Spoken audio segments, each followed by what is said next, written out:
Good morning, everyone, or good afternoon if you are joining us from different parts of the world. My name is Lara Habib and I present business news on Al Arabiya News Channel. It's an honor to take part in the conversations in Davos, again this year, virtually this time. I'm definitely missing the beautiful Alps, but can't say I don't welcome the warmth of Dubai's weather. Hope you and your loved ones are safe during these unprecedented times. Let me begin by explaining the format of the session. The first half is live streamed, open to the public. We will then move to a closed, lively discussion limited to the shareholders or to the participants of the forum under Chatham House rules. You will have the chance to ask the questions throughout both sessions. I will address them in the second half, but you can start sharing them from now through the chat feature on Zoom. For the next hour, we will go through implementing stakeholders capitalism in MENA, a region that had to deal with the dual shocks of a pandemic and low oil prices, limiting its fiscal capacity to support its slowing economies. Adding to the challenges, one of the highest youth unemployment rate in the world and an ongoing refugee crisis. In that aspect, what role can stakeholders capitalism play to help the region emerge from this crisis towards a more sustainable, equitable, and inclusive growth? Where are the priorities and how can both the private and the public sector coordinate and contribute towards a larger impact on their respective societies? Hoping by the end of this session, we would have a clearer picture on how to take stakeholders capitalism from principle to practice in the MENA region. I'm looking forward to hearing the ideas of our speakers on this topic and happy to be joined today by His Excellency Abdallah Binto, UAE's Minister of Economy, Mrs. Hanadi Saleh, Chair of the Board of Directors of Kuwaiti-based Agility, one of the leading logistics firms in the world, Khalid Ahmeidan, CEO of Bahrain Economic Development Board, and Anas Al Faris, President of King Abdulaziz City for Science and Technology, the Center for Innovation and Research in Saudi Arabia. Thank you all for being here. Your Excellency, the UAE was highly agile in its management of the COVID crisis. We have seen a rather quick return to economic activity and a fast rollout of the vaccine.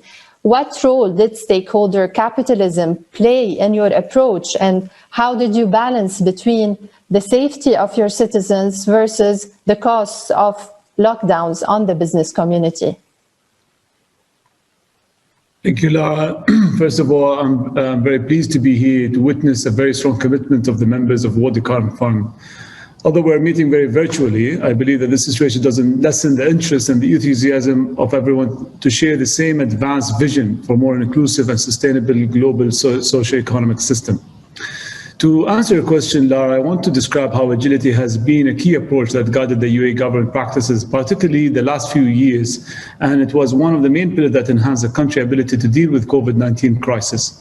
And we'll then share with you some of the most important recent initiatives. To start off, mainly the March for Agility and Proactive Thinking started the UAE government long time before COVID-19, with major project pioneers that the government launched to accelerate the implementation of our national agenda and to boost our future growth. Let me mention four of them. First of all, we had launched a couple of years ago the UAE Ministry of Possibilities. This is the world's first virtual ministry to apply design thinking and experimentation to develop proactive, disruptive solutions to tackle critical issues. It was launched back in April 2019. It represents the next generation of government operation and how we utilize the virtual ministry to activate proactive services that support business continuity during COVID-19. The second one was the UAE Reg Lab, the first regulation lab, also a revolutionary approach in the legislation and the regulation system that the government launched back in January 2019. It's designed to proactively anticipate and develop future legislation governing the use and application of emerging technologies. With that said, I think one of the major projects was in the Reg Lab was actually distance learning.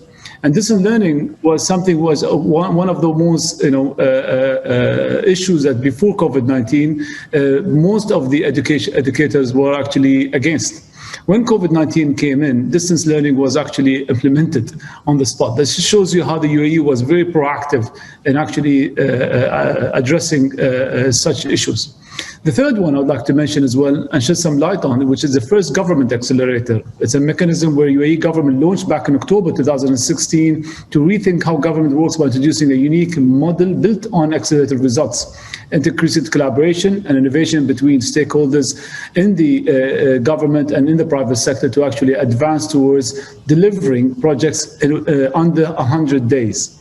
And one last one, which is I would like to mention as well, which is the Dubai Future Accelerator, an initiative by the Dubai Future Foundation that facilitates, collaborates between government entities and private sector in tackling down the major sectors of challenges that the globe is facing. So during the post and the crisis, the post-crisis, the UAE Ministry of Economy as well, on the agility aspect, led several initiatives. One of them, which is very important, is the 33 initiative plan. We unveiled this plan back in August 2020 and support key economic sector, which had about 3 phases to roll out. The last 6 months as well, we launched a couple of key initiatives, working on business continuity and supporting the private sector, stimulating trade and investment. Like I said, one of the most important part as well in the UAE and the world, we are not expert in pandemic. And I think we, as Minister of Economy and my colleagues, when we joined back on the 5th of July, we had no experience and expertise in doing so. And we joined the ministry in the new cabinet reshuffle, and we took a step back to understand how can we really unlock issues that can actually help the economy to move forward, especially the COVID-19. One of them, let me mention a couple of the laws. One of them is actually the commercial company law that led to 100% foreign ownership. The other one is the commercial transaction, and this led to the decriminalizations of the checks. The third one was the improvement and the update of the bankruptcy law that took in consideration pandemics and force majeure. The fourth one, which is the most important one, which is the consumer protection law. This is securing market stability in crisis times and regulating e-commerce. The movement of diversifying and changing 4 main laws in 6 months show how the UAE government is very agile and moving forward towards actually unlocking the potential of its economy. We're looking to as well to reinforce our anti-money laundering system, enhancing measures to support family-owned businesses and tourism sector and to support the circular economy. As you heard a couple of days ago in the cabinet, we actually launched the first UAE circular economy in coordination with the World Economic Forum. And this is something which is now we have in the UAE a policy that actually focuses on circular economy, not just for the UAE, but for the region as well. This is very comprehensive, and the work that the government plays is very pivotal to accelerate the UAE transition towards a new economy. These efforts from our part is the preparation for our next 50 years. As you know, the UAE is celebrating its 50 years this year, and this is with our line of the celebration of the UAE Centennial 2071, where can we effectively utilize the 4th Industrial Revolution applications, AI, Internet of Things, big data, and shaping our future and prosperity. I will come back to that point, but I want to ask you here, these are great steps that the UAE has taken. However, we haven't seen cash injections or in the most hit industries in COVID the same way we have seen in other parts of the world, especially in the developed nations. I'm talking about UAE or in general, the region. We haven't seen cash given or handed to citizens directly, especially the ones that lost their jobs. So why was not this approach, why we haven't seen this approach in the UAE or the region, in your opinion? In my opinion, I think every region and every country has its own policies and ways of actually anticipating the shock of the pandemic. And I think what the UAE have done back in March and April, moving very fast, we have unlocked about $100 billion of fiscal stimulus to the industry, to the economy, which allowed people to actually use it in ways that actually can benefit the economy, the ways that can keep the jobs still on. I think that's the most important part. What we're really focusing at the moment is how can the economy of the UAE unlock its potentials moving forward. And I always say the UAE economy is very fit to go to move forward faster as well. Thank you, Your Excellency. Hanadi, I want to hear your opinion here on stakeholders capitalism. I know that the supply chain and logistics sector proved to be an essential pillar in mitigating this crisis. And I know that Agility was in talks with governments and producers of the vaccine to distribute it around the world. And that is just one example of the role that the business community can play in stakeholders capitalism. Do you believe that this crisis changed the perspective of the private sector on stakeholders capitalism in the MENA region? Hi, Lara. Thank you. Thank you for the question. And I want to thank the World Economic Forum for hosting me on this panel. Agility has always taken a long-term view with regards to stakeholder capitalism and has always worked with different government sectors historically, even during COVID, and plans to going forward. With what we're going through right now, the twin shocks, as you mentioned, with regards to the oil prices and also COVID, is really taking its toll. And from my perspective, both the medium and long-term recovery really calls for a change and a call to action, because it cannot be business as usual. You know, one critical aspect is really diversifying away from the hydrocarbon economy and really tackling unemployment. From our perspective, these structural reforms that the governments are undertaking, while good and strong, is really an opportunity for us to harness, you know, both government and private business collaboration, and for us to act both swiftly and fast and collaboratively. You know, from my perspective, it's critical that the private sector is deeply engaged throughout this process, not simply from strategy formation, but also into execution. But it is going to need sort of a cultural and mindset shift on both sides. You know, on company boards, you know, we've historically looked at profitability as a main metric of success, and moving to a more inclusive approach and addressing the principles of stakeholder capitalism is going to require a mindset shift. And also from the perspective of the government, you know, consulting deeply and executing in partnership with the private sector is taking place more than before, but that level of engagement needs to be sustained and deepened over time, as we have seen through our experience. You know, the good news is we are seeing the evolution across the region, you know, on ongoing progressive reforms, and also the desire to attract more foreign direct investments is going to help accelerate this trend. I'll give you one simple example. In Kuwait specifically is through KDIPA, the Kuwait Direct Investment and Promotion Authority. It is a government-supported arm, and it works closely with the private sector. And over the past few years, it has contributed around or promoted around $1 to $3 billion of foreign investment in Kuwait, which is, you know, acted to spur job creation and diversification. But if you ask me, I mean, you did refer to some of the things that we've been working on, but if you ask me about the agenda, which is really, you know, personal and close to my heart, and where I think, you know, private and public cooperation has a huge impact, it's really alongside the SME agenda. You know, empowering SMEs, especially through digital skill sets, is a vehicle for growth and diversification for our long-term future. You know, if you ask me, you know, why focus on SMEs, you know, they're recognized as a, you know, driver of future job creation and also an engine of economic diversification. You know, from our perspective, you know, as a private sector, you know, headquartered in Kuwait, and I presume also for our region, is that, you know, the public sector can no longer be the job provider of first resort. You know, but together we have to tackle a lot of the issues, you know, that SMEs face and are well documented. You know, I'll give you one simple example: access to finance. It is a major issue, and closing that gap alone can contribute, you know, close to around 15 million new jobs by 2025 in the Arab region, according to the IMF. And if you're to ask me, you know, where does private sector play a role? It's really in helping them scale up, you know, through either whether it's venture funding, incubation, training, mentorship, or even plugging them in our supply chain.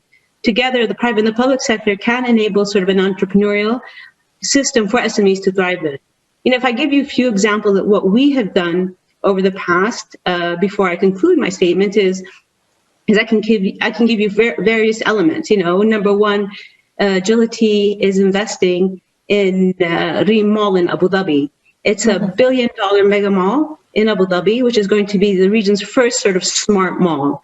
And it is, you know, one of the cornerstones and ideas for this mall is creating a digital academy. It's going to host an SME incubator. You know, the idea is to incubate 100 SMEs representing 4.0 industries and disciplines. And, you know, the goal of it is to create 5,000 plus jobs within the UAE in the space of technology. Another example is our partnership with the Kuwait National Fund with the Kuwait National Fund. Historically, we've worked very closely with them and provided SMEs with industrial land to support them in their startups. And during COVID, we worked closely with them in supporting SMEs, which were largely decimated because of COVID, and giving them free digital toolkits to move their offline stores online. And other areas over the past is we worked very closely with MIT Labs and the Kuwait Fund for Advancements in Sciences and data hackathons, where we've trained, hundreds of individuals with, obviously coding toolkits and tackling real life problems. What I want to say is, this private and public sort of collaboration is not new to us. We've been working on it for years, and we're strong believers in it. We believe this is an area which makes sense for business, our economy, and our society. We've taken a long-term view on it, and more recently we've qualified for the FTSE for Good Index and the MCSI Index. I think this is an opportunity for us to work swiftly and together for the future of our economy and our society. Thank you, Lara. Thank you, Hanadi. You mentioned so many interesting points, and especially the thing about the digital skills. PwC, in a survey among the region CEOs, 70% said that the availability of key digital skills is a business threat, and that shows us the shortage of such skills in the region. Although we have the infrastructure, although we have a tech-savvy population and high internet penetration. But let me go back to the role of the private sector in this crisis, in mitigating this crisis. And I want to ask you here, Khalid, I guess we all agree that the mitigation of the crisis was not possible without the help of the private sector in terms of digital solutions, health services, and production and the distribution of the vaccine, to name just a few. What can you tell us about Bahrain's experience in that matter, and how can we build on this public-private collaboration for a better future in the region?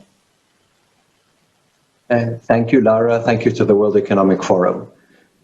One thing that Bahrain we've been doing for many years and we want to continue doing, and the sense of urgency is higher now because of COVID, is the digital transformation. It is the world of fintech. And what we see is the adoption of digital solutions. Today, we take a close look at two factors, which is number one, how many people have opened an account with a pure digital bank? And the second thing is how many people are using e-payment solutions? The adoption rate, because of COVID, has accelerated threefold. The number of accounts that were expected to open in 2020 before we knew COVID was going to happen versus what actually ended up happening was threefold increase. We knew there was going to be an adoption, but not at this rate. And the second thing is in terms of e-payments. E-payments is critical. And we see the volume before COVID and we see the volume at the end of last year. And it's a threefold increase. And this is important. This is important. We laid the groundwork many years ago, and now it would enable us to cope and mitigate the effects of COVID. What we see happening, one thing, it's very difficult to isolate which subsector in fintech is going to do well, which subsector is going to do bad. But one thing is clear is COVID is probably spelling the death of cash. The government of Bahrain today no longer accepts cash as a payment method. We do not accept cash, only electronic payments. And that's important. This is going to add transparency to the system. The government is taking the lead. We expect the private sector to follow, and we will transition from a traditional economy to a cashless society and a cashless economy. With that, there's going to be a lot of data. That data is going to be stored. It's going to be analyzed. And with that analysis, the government will be able to target its policies and regulations to the people and the segments of society that need it the most. And businesses will be able to take that data, analyze it, and provide products and services that are very useful to the consumers. Thank you, Lara. Are we heading to a nationalization of the data? It's now the treasure, and keeping it private is very important. So what is Bahrain doing in that aspect? In terms of data, Bahrain is very clear. We were one of the people that had the first hyperdata center in the Middle East. In order to do that, we understood that data has to be protected. And people who, if we want people to store their data in Bahrain, they need to feel that they are in control of it. Part of what we did was we passed the data jurisdiction law, which is the first in the world, first of its kind, which is if an American company was to store data in Bahrain, that data is American.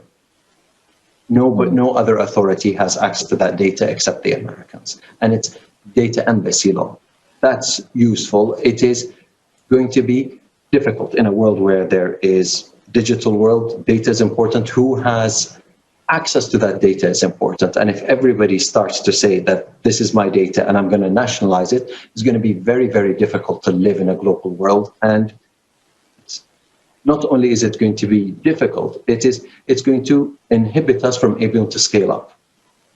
Many of the solutions that we're able to do today are that become cost effective because they're being deployed in multiple countries. If every country is going to be so protective over its data and what is available here, we're unlikely to have a platform and a solution deployed in each country. In order to scale up, there needs to be cooperation between government to governments.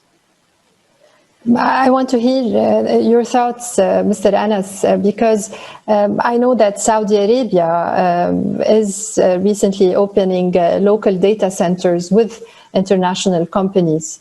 Yes, first I'd like to thank the World Economic Forum for the kind invitation to participate in this session with the extraordinary panelists, and thank you as well, Lara, for the question. Yes, Saudi Arabia is heavily looking at working with many data centers, whether and bringing in multiple companies that work in the sphere of data. Data is no doubt the fuel of the new economies, and we believe it's very critical to make sure we include a great deal of that as well. Thank you. I would like to move now to Your Excellency, and if we want to continue the conversation on digitization, one thing that we have seen in this crisis is the acceleration of the digitization trend, which was already in motion in the region. Though enabling the digital transformation has been a pillar of national reform plans in the region, COVID amplified the urgency to adopt it. Where are the priorities of the UAE in that matter? What can you share with us, the successful digital models that were implemented recently, and how did you make use of the Fourth Industrial Revolution Center that was created in collaboration with the WEF? Thank you, Lara. I think what we believe is in the government is the integrated role between government and private sector in achieving this growth. The next couple of years will be at the heart of our principle, especially in the stakeholder capitalism, and especially what we're doing with the Center for Fourth Industrial Revolution, that we're engaging with WEF and the key partners in the region. These principles are not in our values and beliefs in the UAE. These are historically, the UAE has always promoted a balanced approach to development with key consideration to support the role of both private sector and development model. So the private sector investment in the UAE have played a major role in this establishment, especially in the modern economy, with generating jobs and growth of human resources, promoting transfer of knowledge, expertise, and technology. Therefore, what we have seen in the COVID-19 very recently and very respectively, countries had repercussions. Pandemic in all our life, our humanity has never been more tested than now, and this is the right time to show that we can rebuild our lives stronger and more resilient with the ideas formed with the Fourth Industrial Revolution, especially the center. There are three areas that we already started working and developing with the World Economic Forum team to be launched later on this year, and these include the crafting an inclusive economic policy of a new social contract, stimulating an economical integration and lasting harnessing the Fourth Industrial Revolution. The main initiative that we are working on to become more vibrant hub for the cutting innovation R&D is more on the digital asset services, normative approach towards investment. We also look to measure under the umbrella of the Security and the Commodities Authority that I chair to allow of the issuance of digital assets, crypto assets, and tokenization of financial instruments and commodity, and the regulation of the licensing of financial activity related to crypto assets, namely exchanges, crowdfunding platforms, and other financial activities. In addition, these are industries that will be impacted most by tokenization are some of the major drivers behind the UAE social and economic development, such as financial services, real estate, public sector, venture capital, commodities, and startups. And with the Fourth Industrial Revolution Center in the UAE, we will focus on practical trials of this technology this year in the tokenization project. We will explore the tokenizations of SMEs, venture capital funds, and real estate. As well, we are supporting the ethical development of AI-powered education tools. The center is a part of the larger mission to be a leader in the Fourth Industrial Revolution globally. Established back in January 2019 in Davos, and as a collaboration between Dubai Future Foundation and the World Economic Forum, the center develops technology which govern across three focus areas: AI, blockchain, and precision medicine. It's worth to mention as well that the fourth IA has generally been driven by the public sector in the UAE. For example, 2014, we launched the National Innovation Strategy. 2016, we had the Dubai Blockchain Strategy, 3D Printing Strategy in 2017, the UAE Fourth Industrial Revolution Strategy in 2018, the Federal Blockchain Strategy in 2019, and the National AI Strategy as well in that year. So you can see that the UAE is proactively working towards that, especially working with the center. And what we're doing at the moment is experimenting both in the UAE as well with both public and private sector. Anas, can I have your thoughts here? Because I know Saudi Arabia has also a Fourth Industrial Revolution Center. Saudi Arabia recently announced the digital economic policy to encourage investments in innovation and digital transformation. And we have seen also the open banking policy that can help fintech. In what fields do you think the kingdom will compete, and what governance measures should be in place to balance between the efficiency and data privacy to ensure the protection of different stakeholders?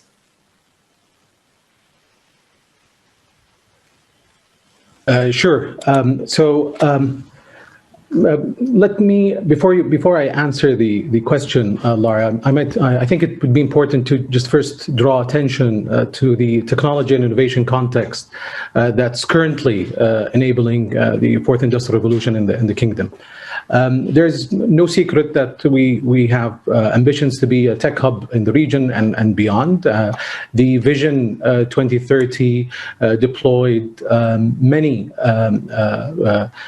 national vision realization programs with defined objectives that include unlocking potential of non-oil sectors, growing and diversifying the economy, as well as nurturing and supporting innovation and entrepreneurship culture. In fact, the National Industrial Development and Logistics Vision Realization Programs currently aims to transform the kingdom into a leading industrial and international logistics platform in several promising areas that were defined in the strategy, as well as the Industry 4.0 as a key enabler for the industrial sector. Recently, the Crown Prince announced the new 5-year PIF strategy that will focus on localizing cutting-edge technologies and knowledge, with the very strong objective of partnering with innovative and transformative and disruptive companies around the world, with of course the goal of serving as an important catalyst for the development of industries and opportunities in the future. We today are seeing progress on the ground. In the case of the PIF, the assets under management currently reached more than $4 billion US, and with the aim of increasing that to over $1 trillion US by 2025. We also are seeing a living example in NEOM, which is becoming a living laboratory and a hub for innovation and a model for new future cities. In fact, even in the digital infrastructure, the kingdom has been investing heavily. It deployed its ICT strategy 2023, which was launched back in 2018, to transform the kingdom into a digital and powerhouse. The kingdom also established recently the Saudi Data and AI Authority, SADAIA, to position the kingdom as a global leader leader in data-driven economies. It also announced its strategy for data and artificial intelligence, in which it indicated that the country will be investing over 20 billion in AR projects by 2030. Again, as a result, we see that Saudi Arabia now ranks first among G20 countries in the Digital Rise Up report, which analyzes, ranks, and changes that countries around the globe have seen in their digital competitiveness over the last 3 years. It's currently also ranked fourth globally in terms of 5G technology and 10th in terms of internet speed, according to the Ministry of Communication and Technology. In its innovation system, we've been investing heavily in our NIS, National Innovation System, by developing several programs and initiatives that support innovation and R&D. As a result, currently we're ranked first among Arab nations in regards to number of publications. We're also ranked first according to the H Index, which measures quality of research output, as well as first among Arab nations in granted patents per capita. This hopefully, we hope, would lay the ground to an exceptional trajectory of innovation in the kingdom. Like His Excellency Tog, we also have been interested and deployed our C4IR Center in the kingdom with the objective of again supporting this transition we're looking at. The WEF Affiliate Center was introduced after a meeting between His Royal Highness Prince Mohammed bin Salman and the WEF's Borge Brinde.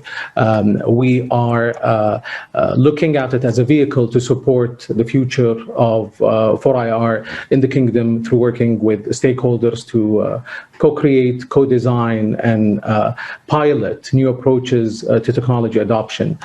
We've been looking at multiple projects under multiple dimensions, whether it's in AI and ML, IoT, robotics, drones and autonomous vehicles, blockchain, smart cities, or in agile governance. And we've started deploying several projects. They include the Smart Corridor project, which is about autonomous trucks and autonomous truck platoons, which we're engaging now with the Ministry of Transportation in the Kingdom to develop policy and regulatory frameworks for connected autonomous vehicles.